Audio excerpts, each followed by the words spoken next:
So now, what about the transport sector? Let's bring in our first guest tonight, Mar Valbuena, Chairman of Transport Group Manibela. Magandang gabi sa iyo, Mar. Good evening, Ma'am Ces. Good evening, Sean. Good evening po sa lahat po ng na nanonood. Nakipag-ugnayan na po ba ang mga ahensya ng gobyerno sa inyo para sa fuel subsidy? Sa ngayon po, Ma'am Ces, wala pa rin po tayong nakukuhang kahit ano sa DOTR or LTFRB para po dito sa mga subsidy po na pwedeng ibigay sa ating mga kasamang tsuper.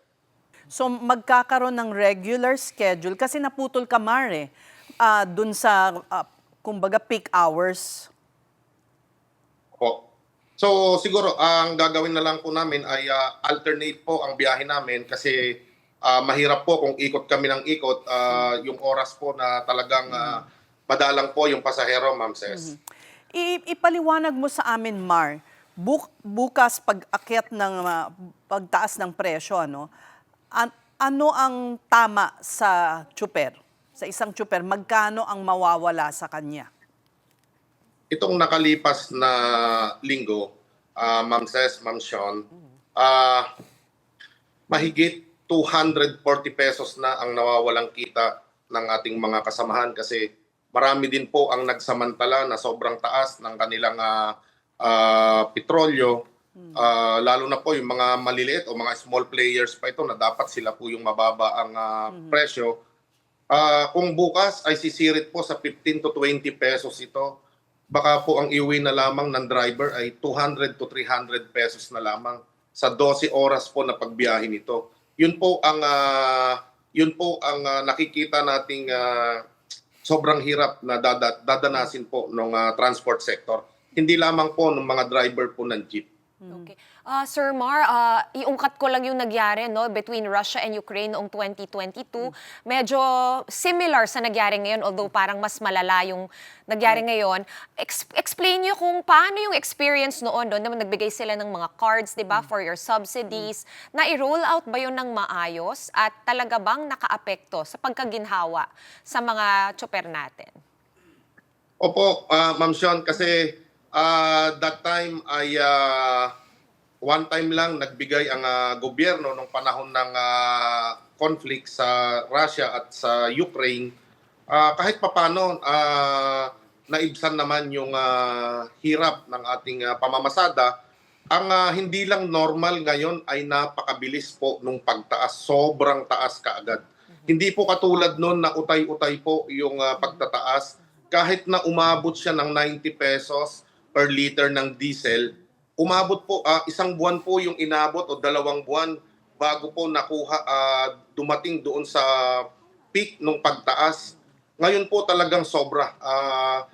Parang isang araw pa lang po na nagtaas nung Martes, Miyerkules, Huwebes po, marami na po ang nagsamantala. Kahit may stock pa sila ay nagtaas na po sila. At marami tayong ebidensya patungkol po dyan na mga nagsamantala. Kaya yung pamamasada namin, sobrang apektado po talaga.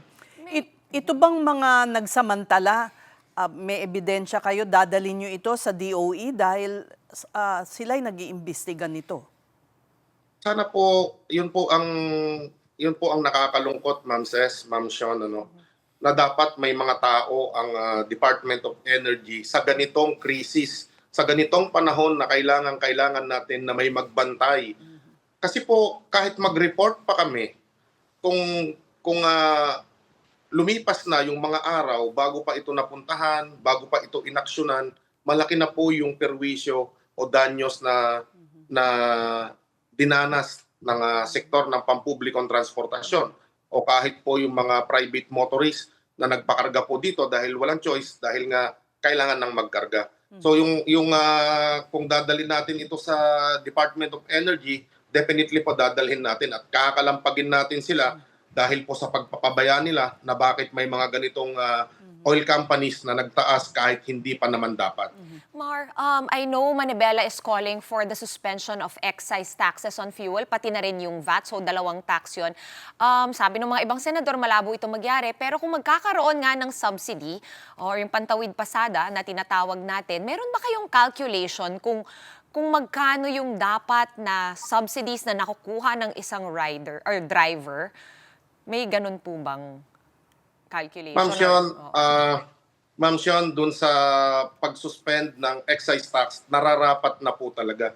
Kailan mo patutulungan yung taong bayan kung naghihingalo na kami ngayon?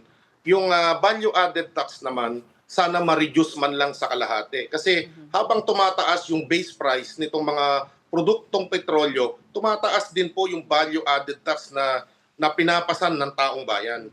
At yung pagdating naman po sa fuel subsidy, tama lang po na 8,000 pesos kada buwan ang makuha ng bawat tsuper. Kasi po, 6,500 pag umabot doon sa $80 per barrel.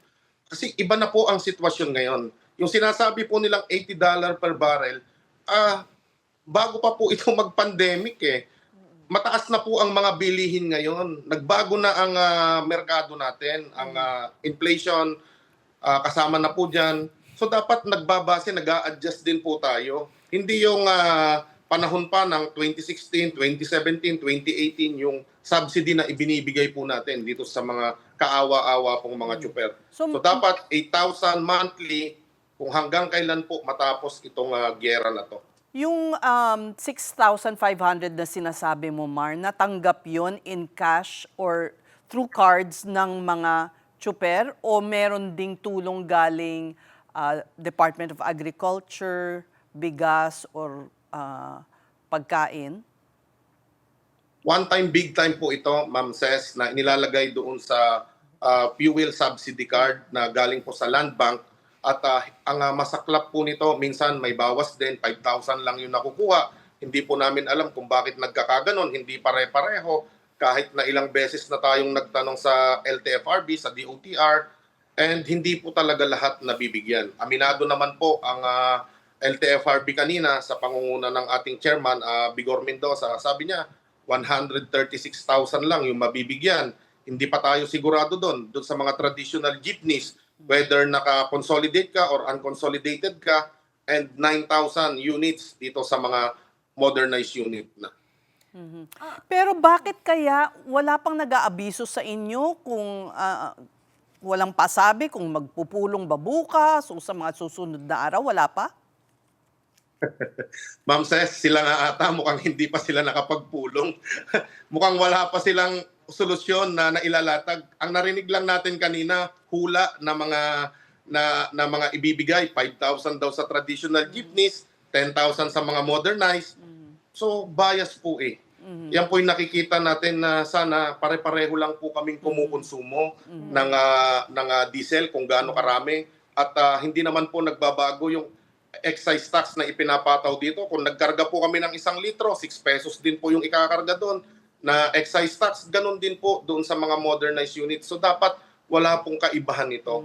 So doon pa lang nakikita na natin na may discrimination po talaga. Pero Mar, yung solusyon po, ang isang punto kasi dito sa excise tax, okay kung kayo ang makikinabang, pero mas makikinabang yung mga may kaya, na marami ang kotse, mga kumpanya, na marami ang sasakyan. Kaya mas ang sinasabi ng mga ilang eksperto ay mas mabuti na yung kumbaga fuel subsidy sa inyong sektor. sige. Okay kami doon, Ma'am Ces. Sige, deal kung ganun yung gusto nila. Kaso hindi ako mambabatas. Teka muna. Pero nabanggit niyo naman, Sir Mar. For the sake of argument, Sige, Ma'am Ces. Sige, papayagan natin. Pero Okay, at least alam nila. provided na dapat monthly yung ibibigay nila at hindi dapat bababa sa 10,000 pesos. Sana 8,000 to nakikinig sila 10,000 sa pesos. atin. O, So sige. nabanggit nyo na hindi pa kayo naaabisuhan, no? Pero nabanggit mo rin na nakausap nyo si Attorney Vigor Mendoza. Kailan po yun at ano po yung napag-usapan nyo so far? Napanood lang namin, Ma'am Sean, yung interview niya kanina. Marami na tayong naririnig na sabi ay parang i-recalibrate din pati yung subsidy na yan kung papaano. Sana ay magbibigay sila ng suggestion sa Congress, sa Senado, sa ating Pangulo ay kung sinasabi nilang tatamaan yung mga malalaki talagang kumukonsumo nito, dapat to siguro ipatupad nila hindi lamang po fuel subsidy kundi pati po yung mga voucher o coupon na pwede naming magamit sa mga gasolinahan kasi mas madali po siyang gamitin kaysa po dito sa card na sinasabi po nila. Panghuli na lang, itong provisional increase, itutulak nyo ito. Yun na yung pinaka last resort sana namin, Ma'am Ces, kasi ang epekto naman nito, inflation, bukod doon, tatamaan din po kami. Kasi kung magtataas po kami ng pamasahe talaga, lahat po ng basic commodities and mga logistic cost nito ay magtataas din. So yung karaniwang driver po, tatamaan din ng pagsirit po ng mga iba pang produkto na kinakailangan natin sa araw-araw. Ayaw natin na mahirapan din yung ating mga mananakay at baka hindi na rin sila sumakay sa amin sa taas po ng pamasahe at baka hindi na rin sila lumabas. Dapat makaisip pa tayo ng ibang solusyon ang gobyerno na win-win solution para sa lahat. Okay. Na hindi masyadong tatamaan yung ating mga mananakay. Ibig sabihin sa madaling salita, kung katanggap-tanggap sa inyo ang ayuda, subsidy at tanggap ninyo, maganda yung inaalok sa inyo, hindi kayo hihingi ng increase sa fares.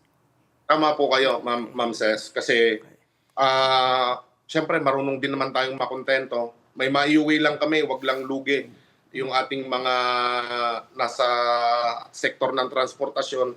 Sasapat na siguro ito kaysa kami lang yung kumita tapos yung mga mananakay hindi din naman tinaasan ng sahod, eh mahirap naman po kung hindi balanse. Alright. Maraming salamat sa inyong panahon. Marval Buena, Chairman ng Transport Group na Manibela.